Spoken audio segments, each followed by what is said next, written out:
Coming up on episode 2 of The Director and the DOP, we look at what it means to pick the crew. Who do you actually want to spend a car ride with for 9 days at a time on the road? How important is that vibe into making sure that you have a good time and the work looks great? And then Liam gets into the dark world of technology where he froths about a new piece of tech that he thinks is going to revolutionize the way we film.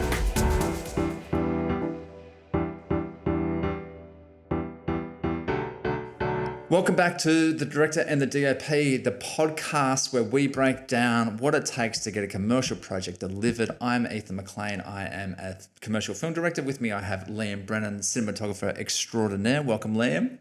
Thank you, Ethan. It's great to be back with you. Great to be back. It's been a week. It's been amazing. We haven't been kicked off air just yet, so we'll wait to see if the lawyers get in touch. But right now, we're fine. I say lawyers like I've got someone that doesn't. What we do is we break down one of our projects. We kind of go through some of the learnings, some of the things we liked, what it took to deliver a project, and probably more importantly, ask each other what it's like to be on the other side of the fence. But before we get into this week's project, where we're going to break down, I want to chat through a little name change that we had on the podcast, Liam. Can you talk me through what were your thoughts about changing the original name? Look, originally it was going to be called Ethan and Liam's Fantastical Journey Through Filmmaking. I figured, look... I'll give it a bit of context. There's two shorthand versions for director of photography when you put it into initials, and one of the options, which is missing the D.O.P, Liam thought might cause our search history to go a little bit crazy. Yes. So we've gone with the O in the middle of the D.O.P for that Director reason. of Photography. We'll leave it with whatever you think the other one means. Okay, and on that rather risque entry into this week's episode, let's get into the breakdown.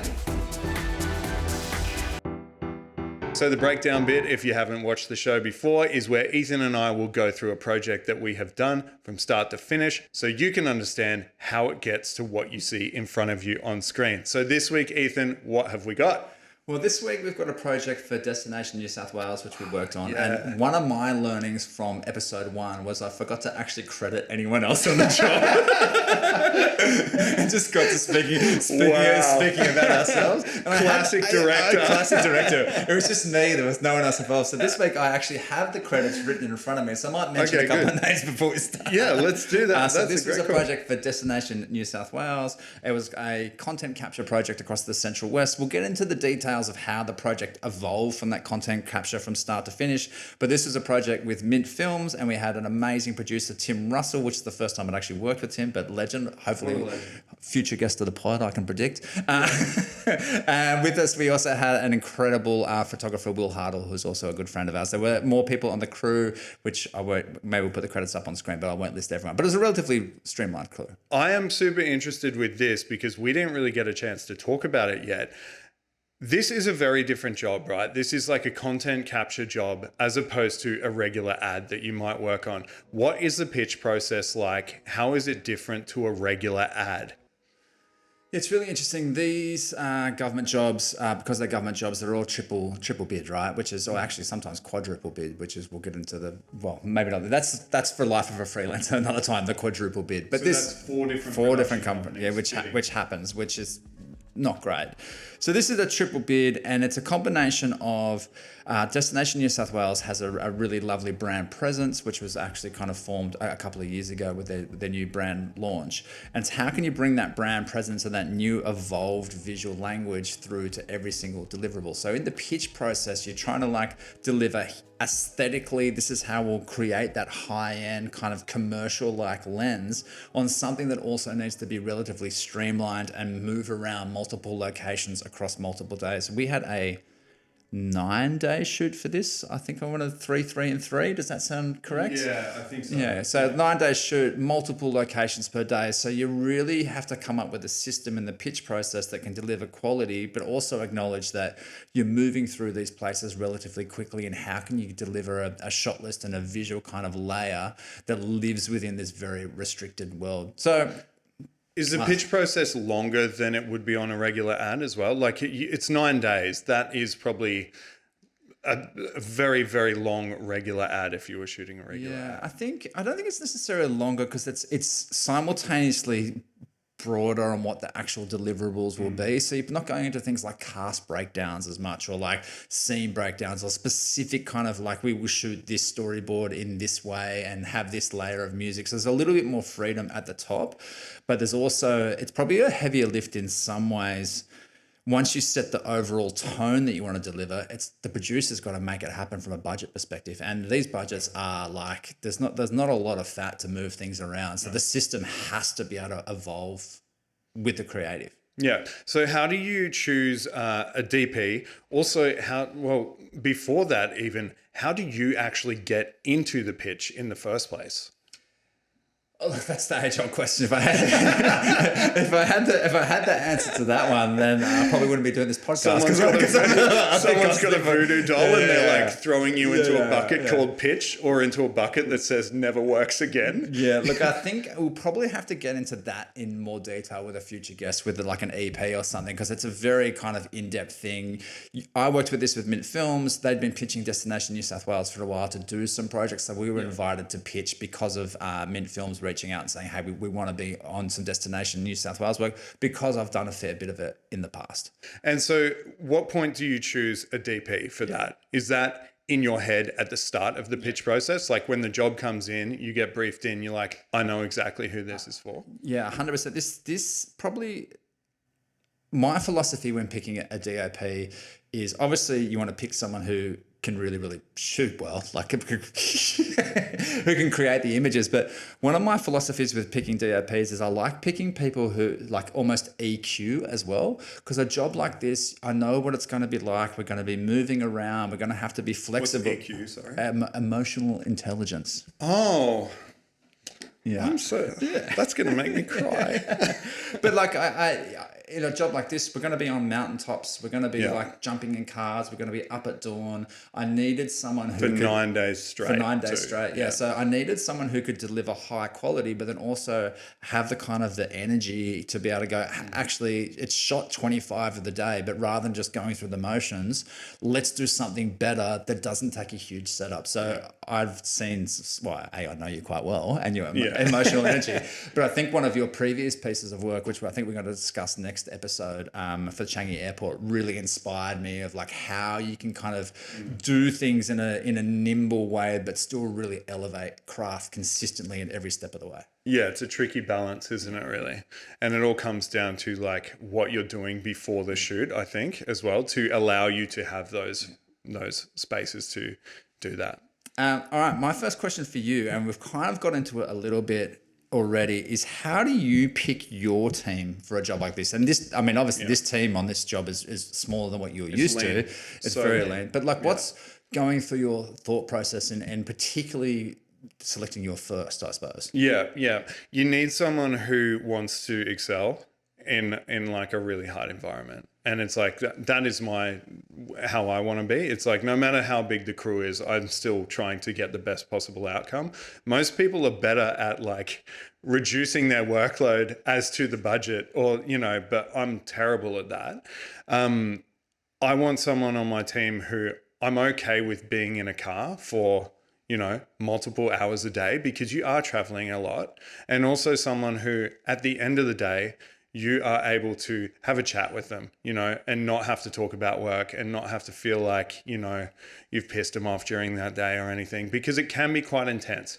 If the weather's bad, if the location's hard, if, I push very hard on these jobs where I'm moving between a Ronin, handheld, a tripod, back again, and all that stuff. It is very hard on a First AC, especially when you're using a high-end camera like an Alexa Mini or like a Sony Venice, which is like really meant for bigger crews. When I'm pushing for those cameras, which I did on this job, you need someone who is able to adapt quickly. And you also need someone who well enough that they can push back and they can have an argument with you without losing a friendship.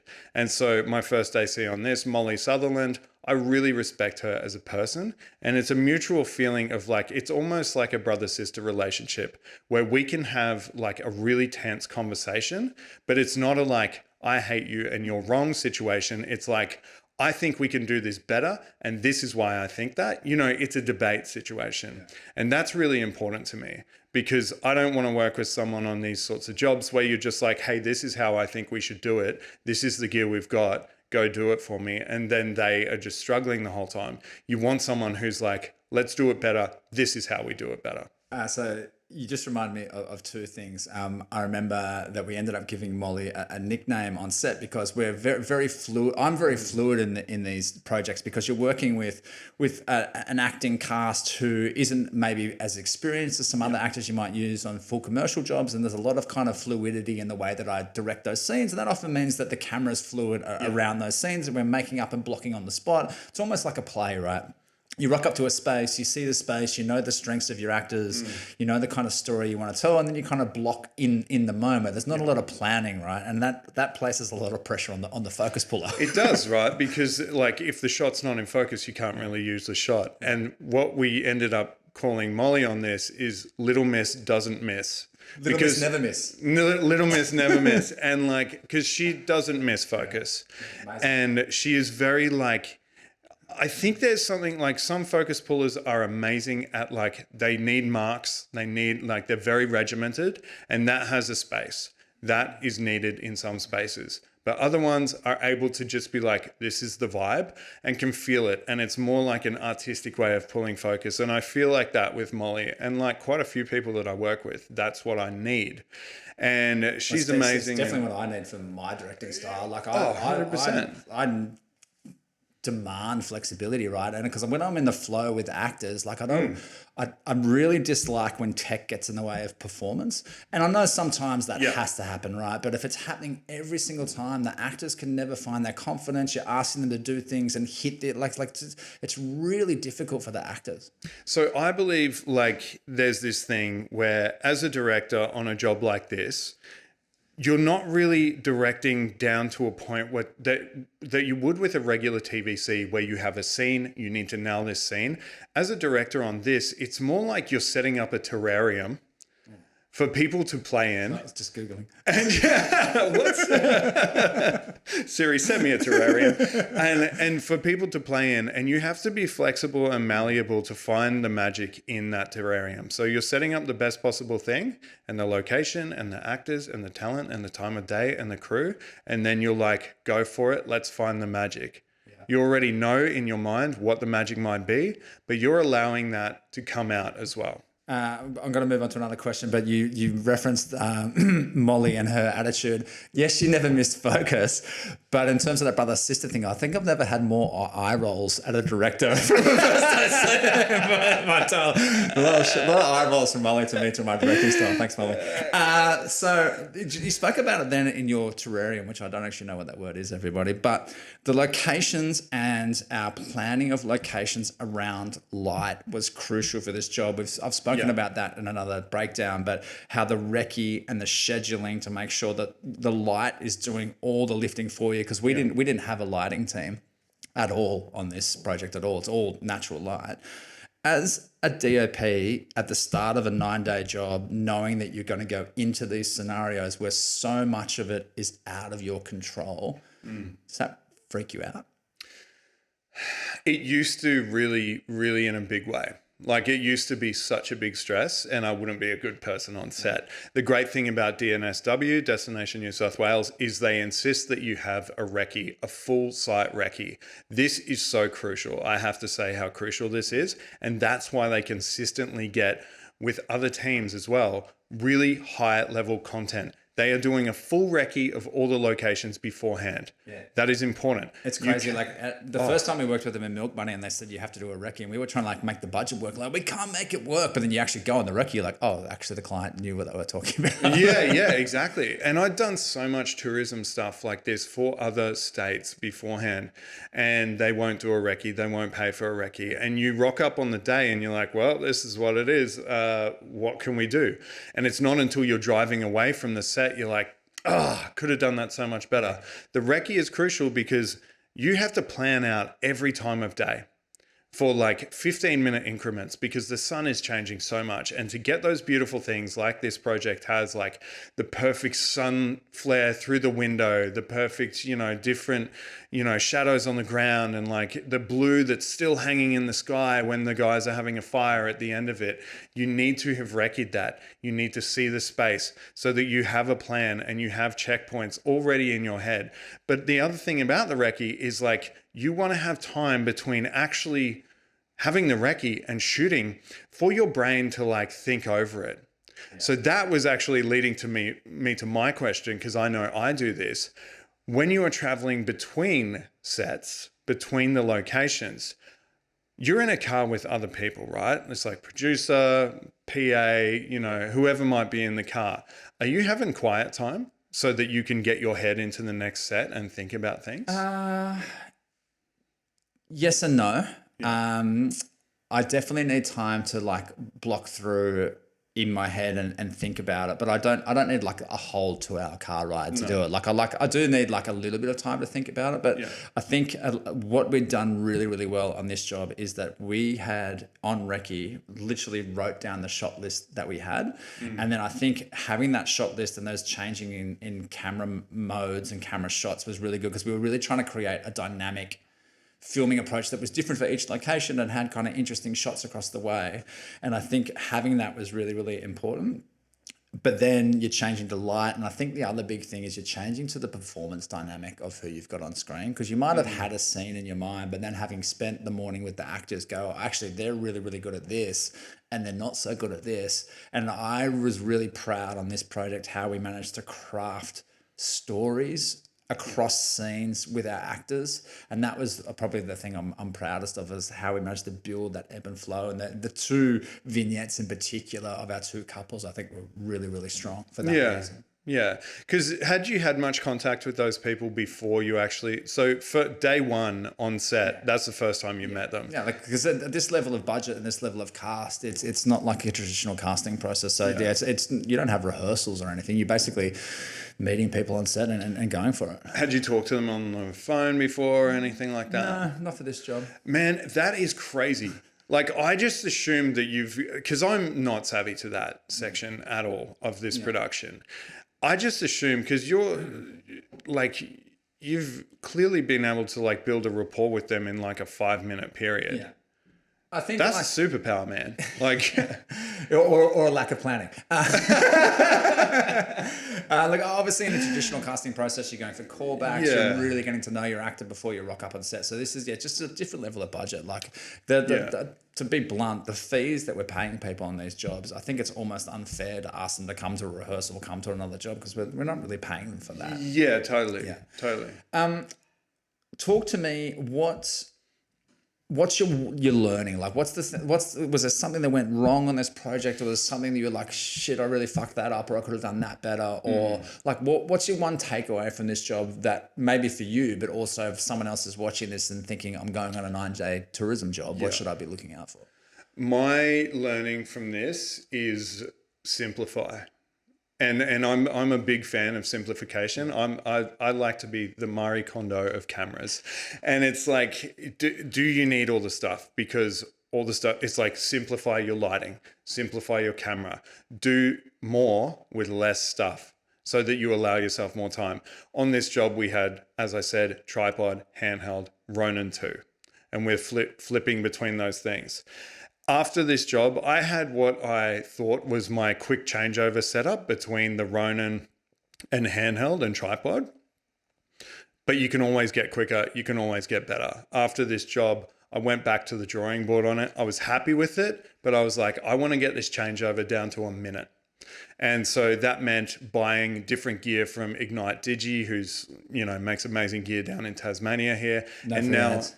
No, no free ads, but buying that gear and being able to do those quick changes, just quicker, smoother, easier, because that's a really big thing. You and I are both believers in that creative flow thing. And it's like, as soon as you're using the tech is getting in the way, as you said before, you're losing that creative flow. These sorts of jobs, you need to be in a state of creative flow. You need to be in the terrarium, And you're going to Google that later and you're going to be like, oh, I totally set up a terrarium. You need to be in that. And it's like every time you're like changing cameras, you're taking 10 minutes, people are sitting around, the energy drops. Yeah. And that is bad for good products. So that was my takeaway. What was yours? I think for me, it was something that I've done on a previous Destination New South Wales job as well. And this one is to aim higher than the brief. Like the brief was a content capture brief, right? Which for those directors and probably DOPs out there, you know what it sounds like. It sounds like shit. Content. Yeah. But I always went in with the mindset of crafting a commercial and a commercial with scenes that connected and had not just the kind of the level of visual polish, but also the sense of story and kind of evolution of the characters and of the visual style. So I think the director's cut is actually only exists on for us. Yeah. But it's a piece of work that like I'm really, really proud of. In fact, the opening scene of this entire film with the hard light coming into that mudgy scene and the beautiful couple, apologies, I've forgotten the actors' names, but I did bump into him on Bondi Beach yesterday, which is funny. Walking out of the surf, topless, looking like a legend. But that honestly, you were working out topless? I think we were both topless legends. But I think that opening scene with those two actors, that hard light coming into that space, the silhouette shafts of light on her face, her ability to bring that life with her eyes, and then they come together. They're a real couple as well, which comes with its own magic. Sure. And that's honestly one of the best things I've ever shot, and it was on a content capture job, right? So it's all about elevating your mindset. Like, what can I create? And I say best things I've shot, but you actually did that. But like, well, interesting thing about that is we had recce'd that and we had planned to shoot it the other direction. So that high angle shot there was meant to be over the other side of the room. And this is like this malleable, flexible thing. It's like you're doing the recce to figure it out so that on the day, you already know your base level. You're like, if we get this and we leave with only this, we're safe. Yeah. But you can have that mindset or that time to think about other things and make it better. When we rocked up on the day, we're waiting for the sun to come up and poke through exactly where we want it. We had the camera set up and I was like, man, let's have a look over this side. Like I just walked around the room and I was like, this looks way better from over here. I love how you make it sound like it was a huge trek. It's like walking one meter. Guys, I've totally changed it. What if we move the tripod from here to here? I only run to get away from predators. So for me, that was a huge trek. But it's that happy accident and allowing for that to be a happy accident on that job. And you only have that if you're able to create that flow, have that recce and all that stuff beforehand. And that makes your best scene. Yeah, that's true. Yeah. I, as I said, love it. Thank you to everyone involved who made it happen, from actors, from crew. Like, I'm really, really proud of it. Destination New South Wales, you know where we are. We're still here. Yeah, call me, call him. All right, that was the breakdown for episode 2. We are now moving on to our next segment. This one, I may fall asleep. No jokes. We're talking gear.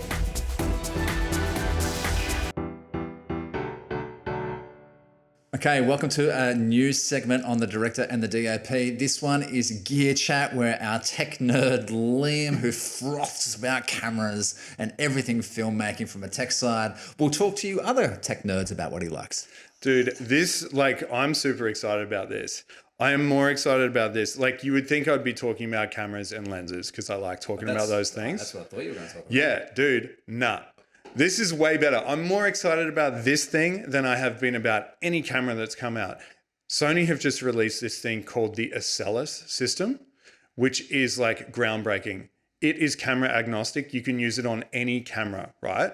So absolutely any camera. And the main thing that they're using it for is virtual production. So, you're shooting cameras on screens as a tracker so that wherever you move that camera, the virtual screen behind will move with it. It's taking all these things. You might have needed 3 different parts to make before, and it's making it all in one system. So you don't need any trackers on like around. It all sits on the camera body itself. You don't need any trackers. You don't need to put tracking marks on walls. You don't need to put tracking marks anywhere. It's a little dongle sort of thing with 5 cameras on the top of it that sits on the top of the camera.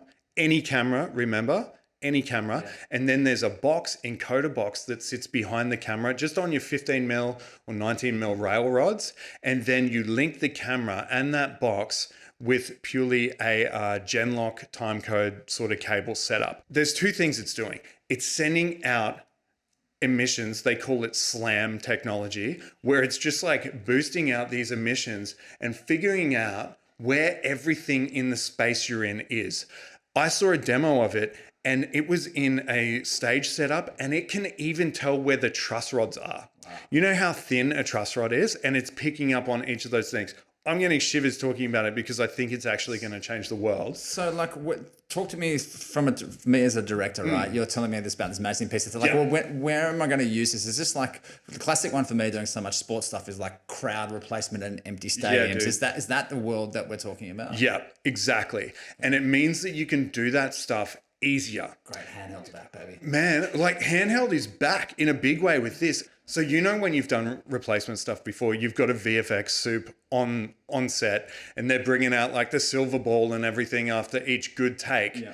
This way you don't have to do that, because like if you've got a take that like the light's changing and all that sort of stuff, there's 5 cameras on the top of this thing that's recording basically 360 degrees, plus like what's essentially like similar to LiDAR. Four of those cameras are picking up the scene, and the 5th one's just picking you from just going, whoa. But what it means is like for this kit, what you can do with a smaller crew is so much bigger. It's like, I want to replace that wall, but I don't know if I want to replace it now. They might just want to do it in post, or there might be a thing. It's like, I believe that every ad you can do, this thing could just be sitting on top of the camera, and is this recording the available data now? Or? Dude, it's available now. Yeah, right. That's pretty exciting. And it's like, I think it's like, it is just next level as to like, okay, we hate that wall. Oh man, that's the other thing. It doesn't like, if you walk in front of the camera, it knows you're a person and it doesn't put a marker on you. Yeah, right. Unless, I'm pretty sure, unless you want it to. Yeah, right. So how are they doing that? Thinking about a project I'm working on now. I'm like, oh, maybe that could work. Yeah, well, you and I had a project last year where it was very, like everything was getting redone in post, like rebuilt. Lots of VFX and layers. Lots of VFX. And we did not have time to have VFX people doing work because it was very high profile talent. This negates that. Yeah, right. This makes your post process so much easier. So that is my gear chat. That is what I'm most excited about. I cannot wait. Sony is hopefully going to get one in my hands, and hopefully we can make something amazing with it, because I'm super excited about it. That's great. You may have noticed Gear Chat is definitely focused on the D.O.P. end of the table, because my Gear Chat is maybe my shitty hand-drawn storyboards. No, we can talk about your super old iPad that you've got here as well. Ethan's got an iPad. I just have to say, it's still running on like the original charge cable. But it's like a few years old. Dude, Captain Cook bought that over with him. Anyway, that is the end of episode 2 of the Director and D.O.P. I probably won't say it yet, but maybe soon we'll be saying smash that like button, but not yet. Anyway, we hope that you join us for episode 3. Thanks so much. Softly caress that like button. Tell that like button that you respect it.